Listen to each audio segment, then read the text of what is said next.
কুমারকে খুন করার দায়ে শেষ মুহূর্তে রূপার কাছে ধরা পড়ে গেল মিসকা।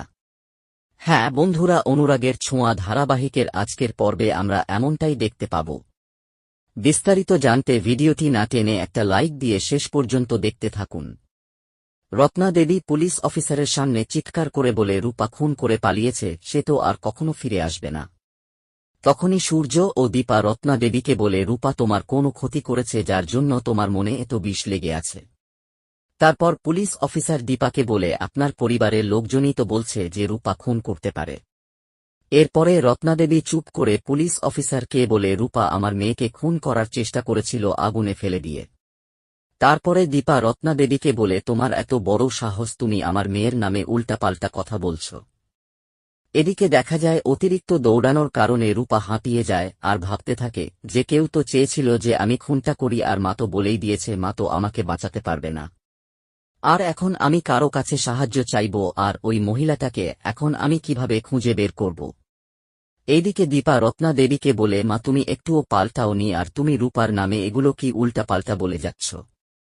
আর মা আমি তোমাকে একটুও সহ্য করতে পারছি না, তুমি এক্ষুনি এই বাড়ি থেকে বেরিয়ে চলে যাও। তখনই জয় বলে মাকে বাড়ি থেকে বের করিয়ে দেওয়া তুমি কে।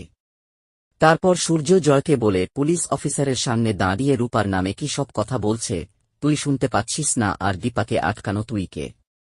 ঠিক সেই সময়ই দীপ পুলিশ অফিসারের সামনে এসে বলে ওরা সবাই রূপা দিদি ভাইয়ের নামে উল্টাপাল্টা বলছে, রূপা দিদি ভাই আমাকে বাঁচানোর জন্য এগিয়ে এসেছিল, আর এই জন্যই রূপা দিদি ভাইয়ের কোনো উদ্দেশ্য ছিল না যে আমার মাকে খুন করার।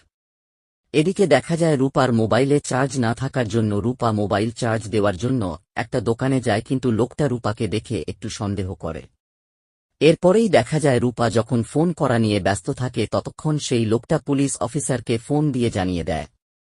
যখন রূপা বুঝতে পারে যে সে এখানে ফেঁসে গেছে, তাই রূপা সেখান থেকে পালিয়ে যায় আর ভাবে কোনোভাবেই মিসকা আন্টি সুষ্ঠু হয়ে যায়নি তো। এদিকে দীপা পুলিশ অফিসারকে বলে হতেই পারে যে লোকটা কুমারকে খুন করেছে, হয়তো আমার মেয়ে দেখে ফেলেছে আর সেই জন্য আমার মেয়ে পালিয়ে বেড়াচ্ছে। ঠিক তখনই সেই দোকানদারের ফোন আসে পুলিশের কাছে। তারপর পুলিশ অফিসার দীপাকে জানায় যে আপনার মেয়ে কোথায় কিডন্যাপ হয়ে যায়নি। তারপর দীপা পুলিশ অফিসারকে বলে আপনি কিছু করবেন না, তাই তো আমার মেয়েকে আমি খুঁজে বের করছি, দাঁড়ান।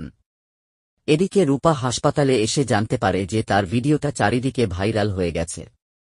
তারপর রূপা জানার চেষ্টা করে যে মিসকা কোন কেবিনে আছে আর কত নাম্বার কেবিনে আছে। তারপরে রূপা মিসকাকে খুঁজে বের করে মিসকাকে বলে যে তুমি এই সব কিছু করেছ, আর তোমাকে দেখে আমার সন্দেহ হয়েছিল বাড়িতে, আর কুমারকে খুন করার ভিডিওটা তুমিই করেছ। তখন মিসকা বলে আমি তো নিজেই চলতে পারছি না, তাহলে আমি ভিডিওটা করব কিভাবে। তারপরে রূপা বলে তুমি অসুস্থ তাই না, আমি তোমাকে সুস্থ করার ব্যবস্থা করছি, দাঁড়াও।